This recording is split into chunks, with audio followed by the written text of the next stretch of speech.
Well, hello ladies and gents, and welcome back to another nerve-janglingly exciting episode of AndyManCam's Garage. Today I'm going to be fitting this SW-Motech frame slider kit to this Yamaha FZ1-N.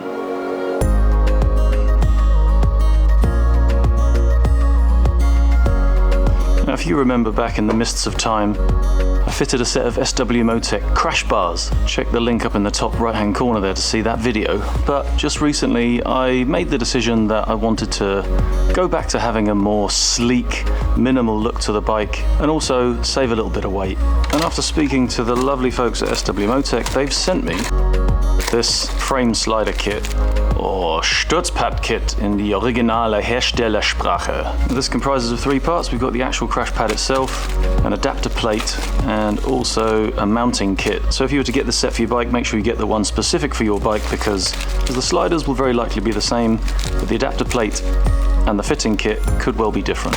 Break our way first of all into the slider pads themselves.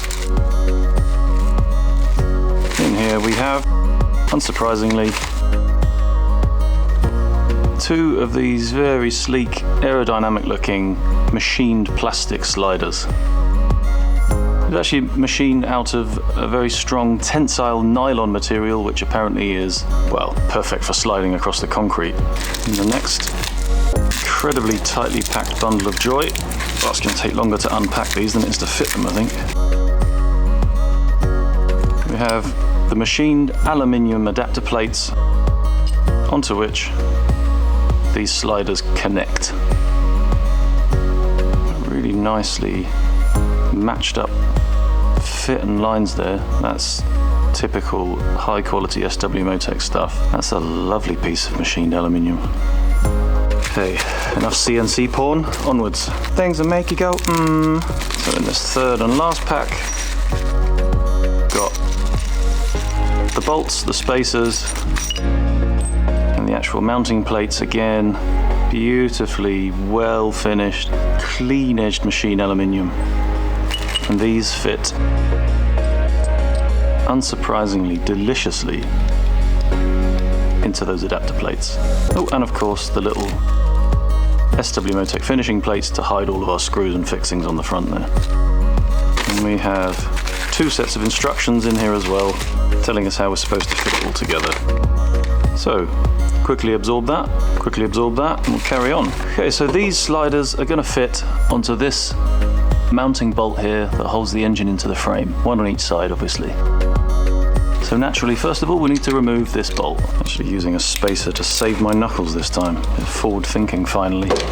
I must be a grown up at last. There's that bolt out. And important note, we need to save this washer because we use this again when we mount the kit onto the bike. And we can put this bolt to the side because we're going to use the newer, longer bolt that we've got from SW-Motech in the kit. So the first bits that we need are obviously the long bolts, the stainless steel spacer, and the mounting plate. And so we take our longer bolt, put it through our original washer. That goes into the back of the mounting plate, or the front, depending on which you're going to call the back or the front, but the outside. We then put on our spacer, which, if you look here, fits perfectly into that little hole there. And this whole thing gets screwed in with a big Allen key. Obviously, because it's mounted in the middle and it's slightly lopsided, it's going to want to fall over, so we're going to have to hold that straight until the bolt actually pinches it down. There we go, that's grabbed it. And we get a little bit of artistic license here. We can choose if we want to have a downwards raking kind of a look, completely horizontal, or maybe even upwards to create a little bit of lift perhaps. I don't think it's going to create any lift. But obviously, the most important thing is for us to be having a nice forwards facing direction, because the idea of these sliders is, instead of being like the mushrooms, they are a curved and elongated shape to create a more effective slide along the ground, and hopefully less likelihood that they're going to dig in and cause the bike to either spin or to bend and break off the bolt. So direction of potential slide is the important factor here. I'm going to do that nipped tight. We'll check the torques in a second. That one. Okay, well I can't find the bit for my torque wrench to make this work, so I'm just going to have to go by a bit of feel, but for the pedantic members of the audience, SW-Motech recommend this should be tightened to 46 Newton meters, so I'm going to just go with the fact that 46 Newton meters is pretty bloody tight. Click, click, click, click. Yeah, so the manual torque wrench has done its job. So that's the fitting plate on. Now we take one of our sliders, and they are symmetrical top to bottom, so it doesn't matter which one you take. Two of the smaller M6 bolts, they go through the slider, they then go through the back of the plate, leaving the chamfered edge at the front and the recess for the mounting plate facing inwards, and then that whole thing screws onto the back of that mounting plate. Tighten it once again with these two Allen bolts. Just nip them on to start with. According to SW-Motech, these should be tightened to 9.6 Newton meters of torque, and sadly my torque wrench is too big for that, so once again I'm going to have to go with the manual variant.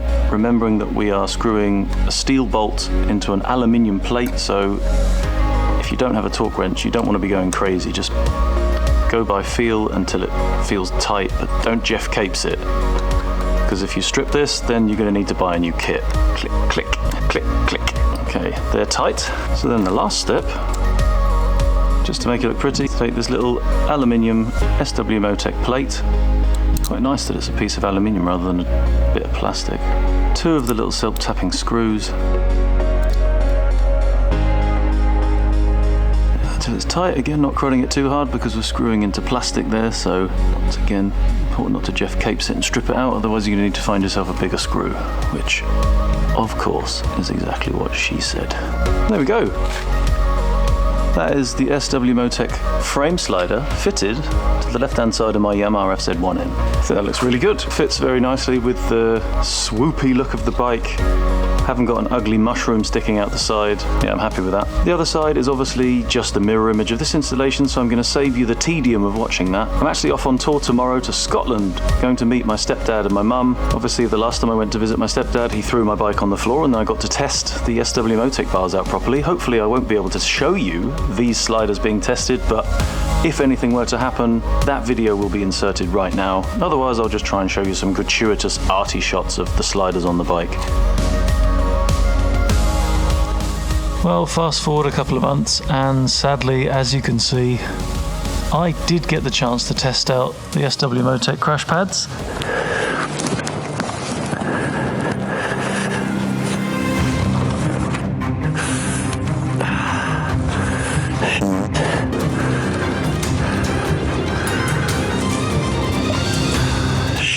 That's not good, is it? How am I going to get that up? And they're properly chewed up. But considering the bike was laying on its side at the side of the road on the way back from Scotland, and all I've got is a couple of little scratches on the side here, which to be honest are only there because the bike was laying half on the road, half in the verge. It just shows that the crash pads have done a great job of protecting the bike, because it was fully laid over and there is nothing on any of the petrol tank, on the cowling here, even the bar ends on the handlebars were held off of the floor. A little bit of a scratch in the corner of the radiator cowl there, but again, considering the bike was on its side and I had to wrestle it up with the help of a passerby, it's got away pretty damn unscathed, let's be fair. Although, the fact remains, the pad itself is now absolutely knackered and it looks proper crap, doesn't it? It's all chewed up, it's scratched, it's in bad shape. But luckily, now I've got the chance to show you that with this kit,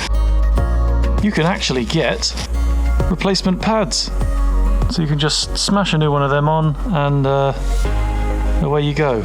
Although I've just realised these pads are slightly different, which means I'm going to have to change them on both sides for them to match, but it's no real problem. So all we have to do is take the appropriate tools from my Vera Tool Check Plus kit. Links in the description where you can get yourself one of these awesome toolkits. Take off the screws, that one's a bit chewed up, it's obviously taken a stone. Remove the SW-Motech plate, the appropriate Allen key. Undo both those bolts, and then this whole assembly comes off. This we can now throw in the bin, I don't know, file down into a nice shape and then reattach if you want.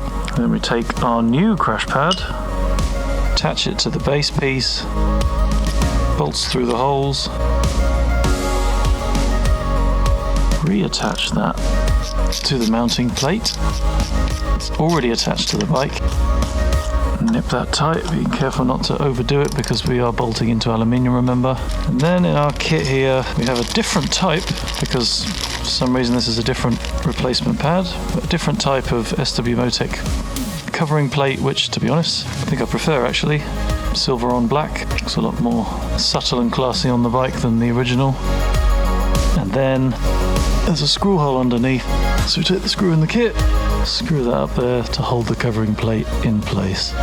And there we go, Robert's your mother's brother. So that means that instead of having to shell out a full 120 euros for the whole kit again, you can just spend 50 euros and replace only the pads, and everything else stays as it was. Another fine, well thought out product from the SW-Motech house.